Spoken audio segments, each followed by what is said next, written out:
I've spent many of the formative years of my life in a neighborhood of Los Angeles called Silverlake. Now, Silverlake has changed a lot over the years, but Silverlake as we know it today is a place where you can wear workwear and have never turned a wrench in your life. Where being bisexual is a rite of passage. Where smoking acoustic cigarettes is timelessly cool. And last but certainly not least, you're always within a few feet of someone wearing Le Labo Santal 33. And I love this place, but I've spent a lot of time here and it really had me wondering, are there Silver Lakes in other parts of the world? So today I am going across the world to see if I can find the Silver Lake of Japan. Before I hit the road, I needed to get inspired. So I went to a spot that overlooks all of Los Angeles to get one last look at my home and a final deep breath of the comforting scent of $10 alt milk lattes and smog before I went home to pack my bag. So I thought it'd be a really great idea if I didn't pack anything besides the outfit that I was wearing, because the idea was that if you're going to the Silver Lake of Japan, you should be able to find incredible thrifting, a store that has vinyl records and smells like incense and this, that, and the other. But ultimately I had to bring some clothes because I got a sponsorship with H&M. So that plan is foiled, but whatever, I didn't bring that much stuff. I am a little nervous excited. This is as far as I've ever been away from home. I don't speak any Japanese at all. So yes, could I have prepared for this trip better? Absolutely, yes. But that's gonna add to the fun, I'm sure. It's part of it, whatever. Then boom, just like that, an easy 12 hours of economy class middle seat later, I was halfway across the world. What's your step? Oh, this way. That was such a doozy getting on this train. Turns out you need a Suica card, and then once you have a Suica card, everything is easy. A Suica card's like a little magic pass you can tap to ride trains, buses, or buy stuff all over the country. Basically, your golden ticket to getting anywhere in urban Japan. But after getting off the train, I saw a sign that was calling out to me. And although it wasn't what I expected, it offered something maybe just as good. We've officially made it to Japan, and I have a really good feeling about this so far. Went straight from the plane to the train, which we took to the hotel. I'm transferring trains, and what do I see? A soft-handed Japanese man wearing double-knee Carhartts. And if that's not some Silver Lake shit, I don't know what is. Taking the train from the airport to the hotel last night made me realize how massive this place was, which is a little bit overwhelming to me. However, I started thinking, where do I even start looking for the Silver Lake of Japan? So my thought was I had to just keep moving, my plan being to pace around and look for clues. But at some point throughout this aimless walk, it dawned on me that I might be in over my head. I needed to phone a friend, or some kind of hipster spy that's more familiar with Tokyo than me. Yo. Okay, so the video that I'm filming for is finding the Silver Lake of Japan. Okay. Is that possible? Do you think there is a Silver Lake of Japan? I think so. I think most people who don't know Tokyo that well would say it's Shimokitazawa. This is the kind of thrifting fashion district that people would know about. But the thing is they only have American shit. Okay. So you'll find random East Virginia University Community College shirts for $100. Right. But Japanese people think it's really cool. It's Yeah, shit you would find at Goodwill or get for free. Okay. But if you want to get legit thrift, you go to Koenji. There's cool bars over there too. Okay. Is there I got people this smoking jacket. cigarettes?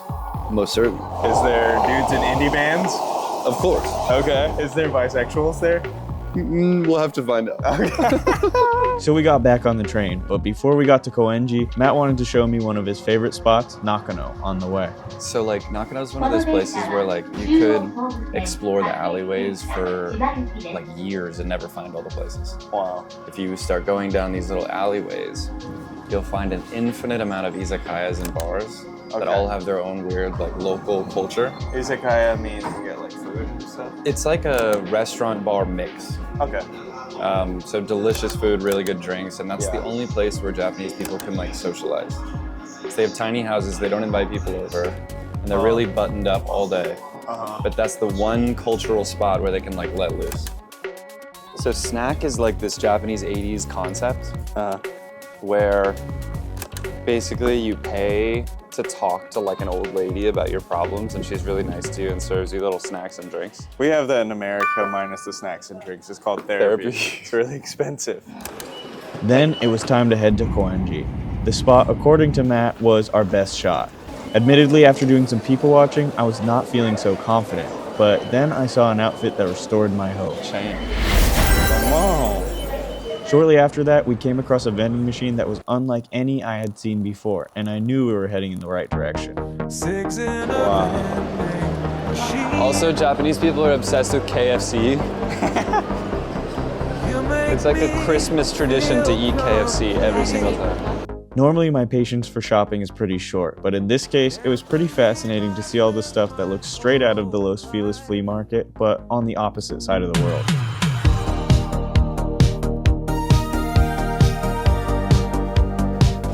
Okay, spent the whole day in Koenji. This place is pretty fascinating because everyone dresses like Silverlake people, except like honestly more stylish.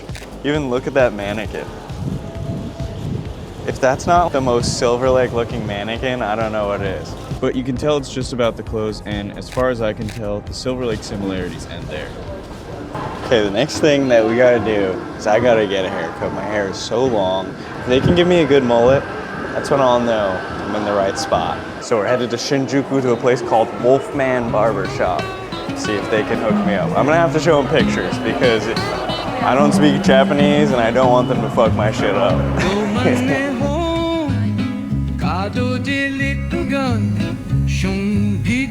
Immediately upon seeing Wolfman's shop, I couldn't help but think how similar it looked to the Manly & Sons by my place. And the vibe inside matched. They played nothing but 80s hits and had more types of fancy pomades than anyone would ever need.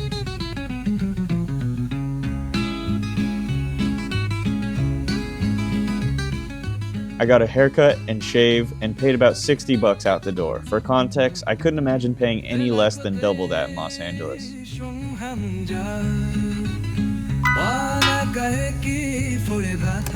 Okay, right now we're about to head to the Fender factory. We're gonna find some indie band people, hopefully, and that'll point us in the direction of the Silverlake of Japan. Let's get it.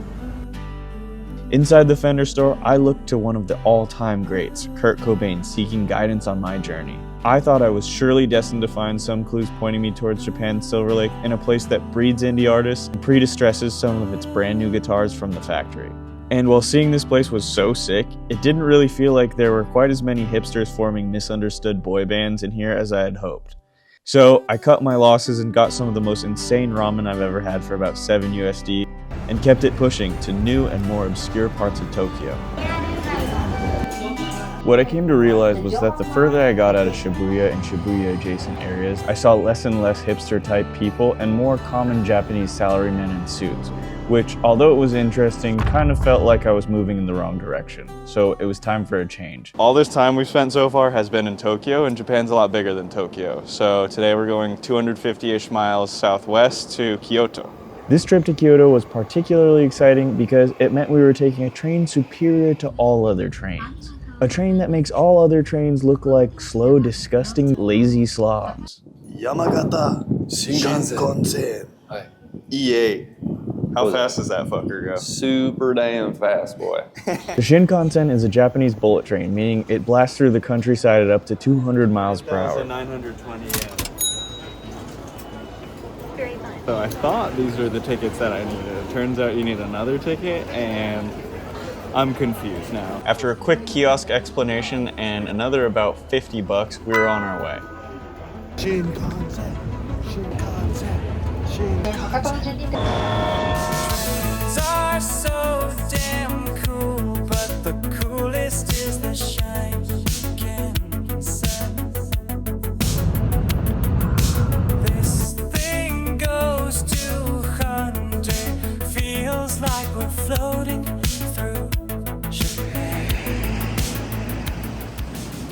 In Kyoto, we took a deep dive into the Japanese 7-Eleven food portfolio, which I learned is a lot better than you think it would be if you've ever had American 7-Eleven food. Because I didn't have an inside man in Kyoto, my strategy was to find a high vantage point to scout the hipster hotspots from above.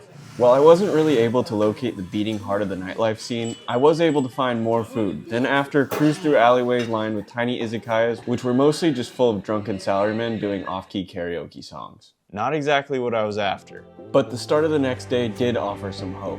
Right off the bat, I found one of the most outrageously yassified coffee shops I'd ever set foot in. The kind of place where underemployed freelance creatives with generous trust funds fantasize about pretending to work on their screen placement.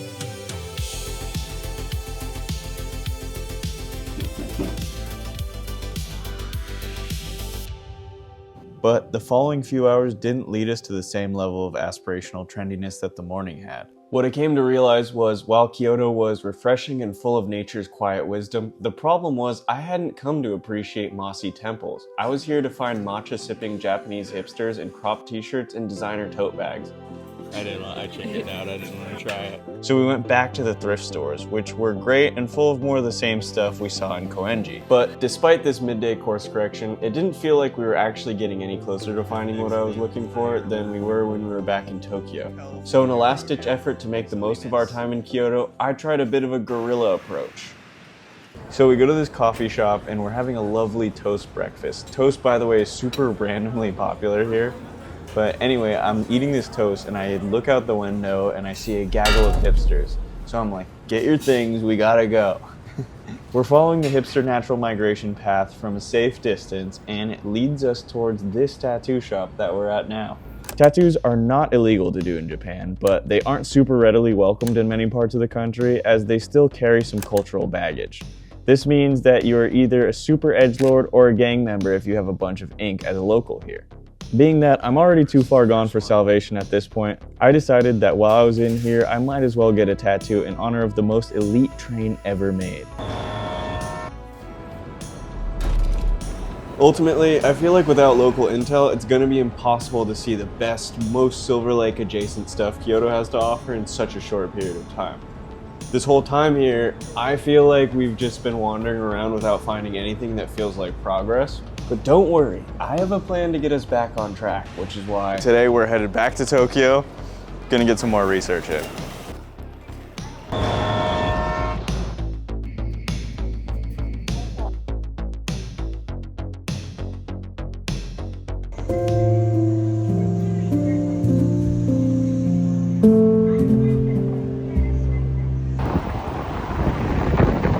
Now that we're back in Tokyo, my plan was to link up with my friends and, dare I say, Los Angeles tastemakers Sebastian and Roe.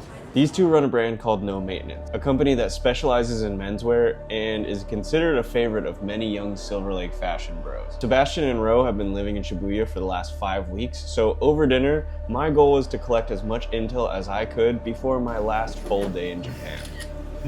Armed with a new wealth of spots to check out, things were looking up. They have that here? Fuck. So we headed to the first spot that was recommended to us, Called Nakameguro. It's kind of like an up and coming spot where it's like a trendy area, and what makes it kind of cool is that the train tracks run on an elevated surface, so there's all these cool like shops and izakaya spots underneath, which kind of feels like a little bit Silverlake vibes. This spot had the look. The lighting was nice. The air smelled like cold concrete and cigarette ash. But the people, where were all the freaks at? Where were the alt girls with short skirts and chunky boots? I wasn't sold on it, and I was starting to feel like this trip might be headed towards failure. So, feeling down and slightly insane from the foreign high-potency nicotine pouches I had, I cut my losses for the night and took the train home to recalibrate. But it's officially the last day, baby, and I'm not going out without a fight. So I met up with Ro, who said he had a spot he needed to show me. It's difficult to make this comparison considering we're in such a different country. However, around the corner there's this place called Fuglin Coffee. It's extremely popular. It's where a lot of people take fit pics out front. And actually, there's a growing like fashion fit pic community of guys that are all doing this classic like street style. And they all take fit pics outside. And if I had to make a comparison, it is the Maru of Tokyo. So to those of you who don't know about Maru, Maru is this trendy Los Feliz coffee shop. Los Feliz is Silverlake adjacent. And this is the one where people go and they hang out in the middle of the day, It's freelance creative director It's type. the epicenter of Solomon's and people that I don't think work. I don't know if they're gainfully employed. No, nobody at Maru is working. It's like Except for the employees. The employees are working hard. The employees are working hard, and Yeah, then the rest no, are there's like freelance photographers that work like 3 days a month. Correct. The coffee pics are being taken. Yep. It has to be said that this place did have a very similar vibe to the famous Maru coffee of Los Feliz. In typical Maru style, the people watching at Fuglin did not disappoint. Walking by were some of the most casual and effortless fashion dudes I'd ever seen in one place. The neighborhood Fuglin lives in was by far the ritziest part of Japan I had seen so far, and in many ways did remind me of Los Feliz, aka the fancier, nicer neighboring borough to Silverlake.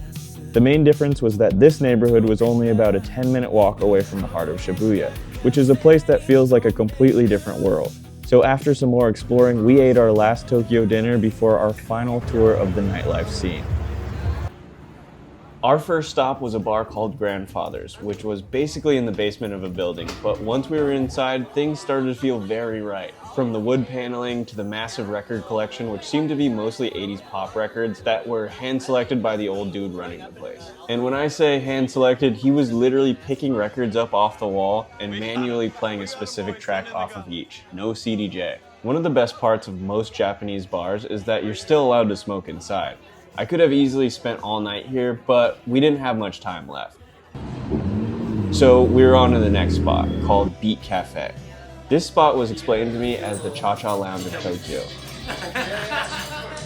If you're unfamiliar, Cha-Cha is a well-loved dive bar in Silverlake, and I have to say, Beat Cafe reminded me of it instantly. Same dim glow, same energy, just much smaller. We were there late on a Monday night, so it was mostly empty besides our crew, but so I hear, it's usually pretty busy. Finally, it felt like we were getting back on track, but our trip was over and we had a flight to catch, so I loaded my bag with as many Japanese cigarettes as I could carry and gave a quiet salute to the Japanese Outback Steakhouse before heading to the train one last time. Today my trip is officially coming to an end. I'm about to board my flight back to Los Angeles, and when I started this trip I set out to accomplish one thing, and that is to find the Silverlake of Japan. Now after my time here, I don't know that I can definitively say I found the Silverlake of Japan. I could probably put together a pretty decent guide of Silverlake spots to hit all over Japan, but as far as one cohesive Silverlake neighborhood goes, I don't think I found it. So let's break it down. In terms of fashion, I think of Koenji as like Silverlake hipster dude. In terms of dining, I think immediately of Nakameguro. There's these indoor-outdoor restaurants throughout, and it feels very like Sunset Boulevard there. A lot of the nightlife that we discovered was in Shibuya. We found this place called Grandfather's that was a really cool vinyl bar, smoking inside. And then there's Beat Cafe, which reminds me of a one-for-one of Cha-Cha Lounge in Silverlake. So that's gonna do it for today's video. Thank you guys so much for watching. Go get you some merch on my website at maxforcracks.com, and I'll see you on the next one.